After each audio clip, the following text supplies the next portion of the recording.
What's up everybody, my name is Scarex and today I'll be giving you a review of The Legend of Spyro A New Beginning. A New Beginning was released in 2006 by a company known as Chrome Studios. The game features many famous voice actors such as Elijah Wood playing Spyro the Dragon, as well as David Spade playing Sparks.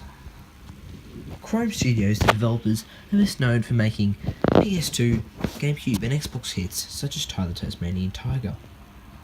So, let's start with the story. The story begins as Ignitus, the Dragon Elder, trying to defend the dojo from the incoming attack of the Dark Master's minions. As you see, Ignitus grabs the egg and tosses it into the river in a mushroom. In hope that the dragon inside would survive, that dragon ended up being Spyro. Raised by a family of dragonflies, he was living his life as a young child until he figured out that he was not the same as his brother Sparks. Then, he set in search to find out who he really was. On the way, he discovered that he could actually breathe fire, which was a really interesting thing. After venturing through the swamp, he finds Ignitus, this dragon elder, who tells him that he's a dragon. Immediately, Spyro does a little bit of training in the swamp, and then goes inside the dragon dojo, which is now in ruins.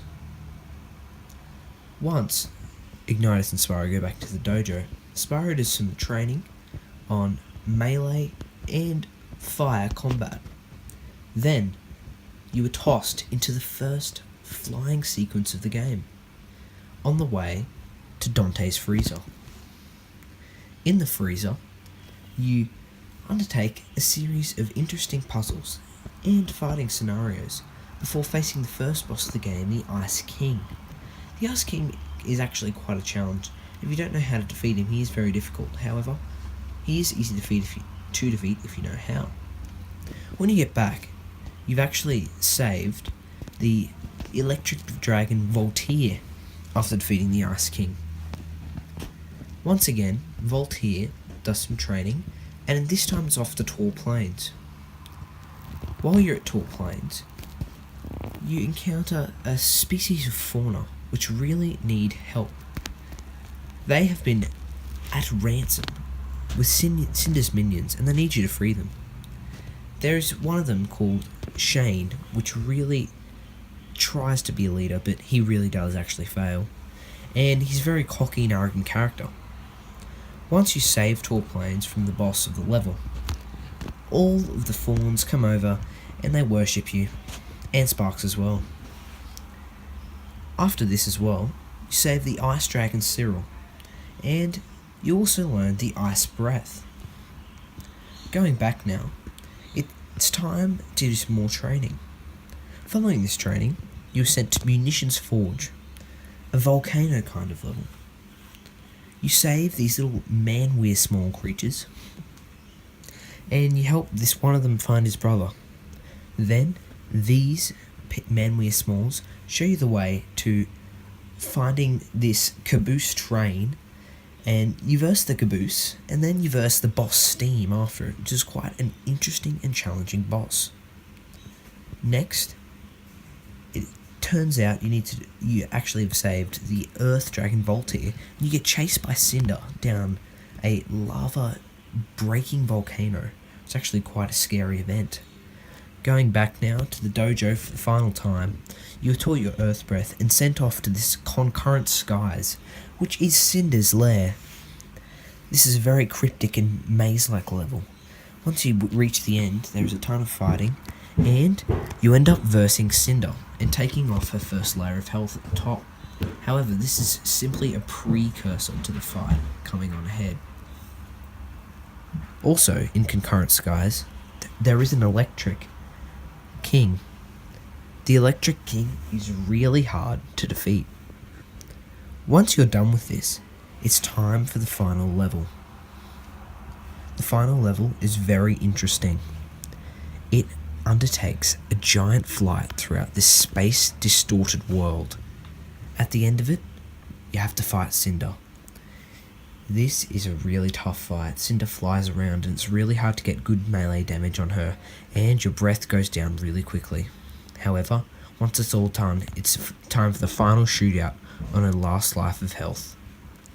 Once this is done, Cinder gets reverted to her normal form, and you save her from going into the portal. Everyone reunites at the end like a happy family, and the game is done. Now, on to the presentation. The presentation of The Legend of Spyro: A New Beginning is excellent. While there are some cutscenes which don't look the best, albeit due to the fact that the resolution isn't great, although the graphics are not too bad, the overall graphics of the game are exceptional. Especially the final level, which looks absolutely amazing. Even the other levels, such as Tall Plains, Munitions Forge, and Dante's Freezer, all look beautiful. The last level, Convexity, shows just how much skill the developers had, especially for the time and the consoles and the limitations they faced to create such an excellent game. The effects of the breaths, such as the flame or the electricity in the earth and the fury, they're all very impressive as well, and the special effects and graphical effects in the game are excellent. When it comes to sound effects and music, again, they're excellent. The music in the levels perfectly reflects the feeling that they want to give you when you're playing the level. For example, the sounds in Convexity sound very desolate and scary and almost make you feel nervous, while the sounds in Tall Plains make you really at awe with yourself and feel really calm about solving all the puzzles in the level. So when it comes to presentation, this game is top notch for the time. Now, let's get on to the gameplay.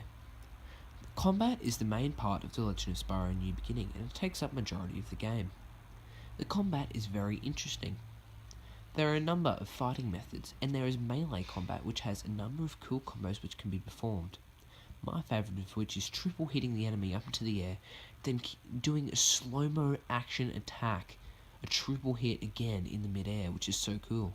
You can also burn them or use your earth breath on them or whatever you want in mid-air, which is really cool.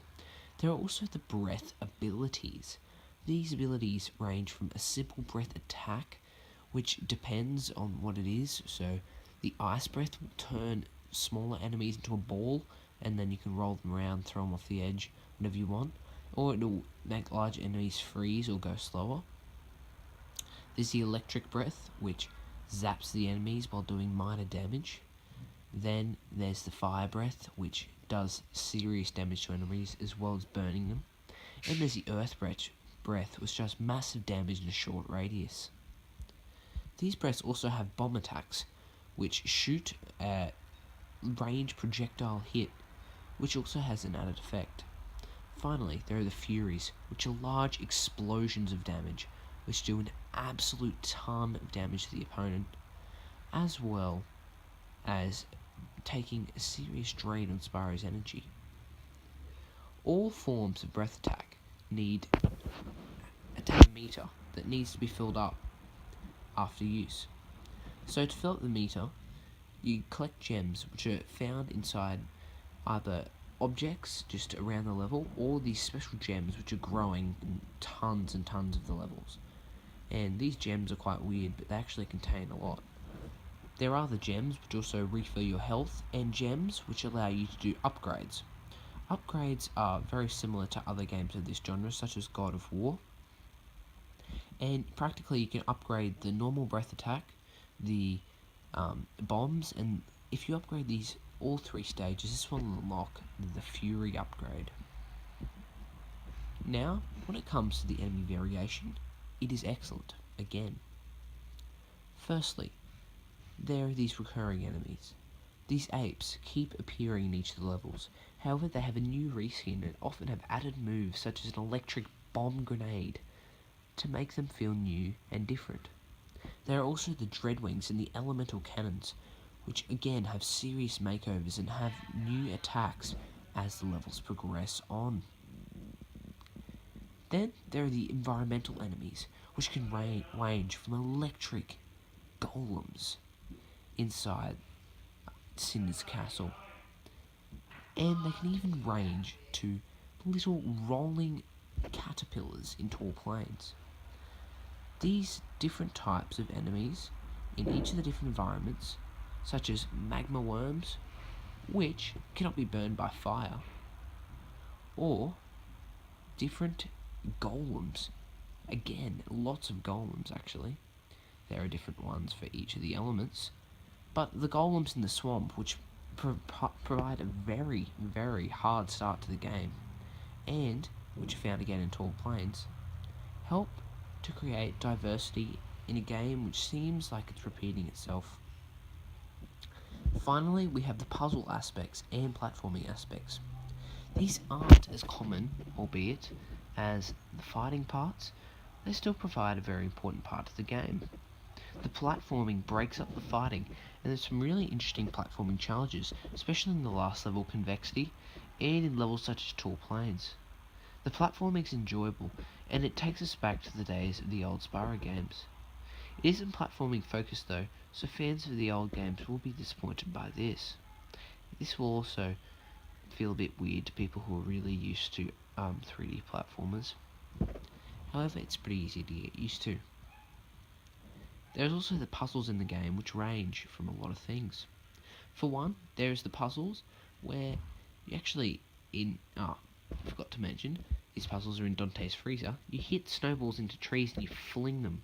This is really fun, and you have to destroy a lot of things by doing this. There are also my favourite puzzle in the game, finding the special switches to unlock balls in tall plains, which you have to push into certain little structures in order to open a door to get to the next part of the level. I really enjoy these little puzzles, and they really help break up the otherwise repetitive fighting gameplay. There are also small flying segments in the game, which are really, really awesome, and it feels so cool to be able to control Spyro, as well as being able to shoot and fly around and dart around. This, once again, helps create variation in the game. So, overall, The Legend of Spyro New Beginning is a great title.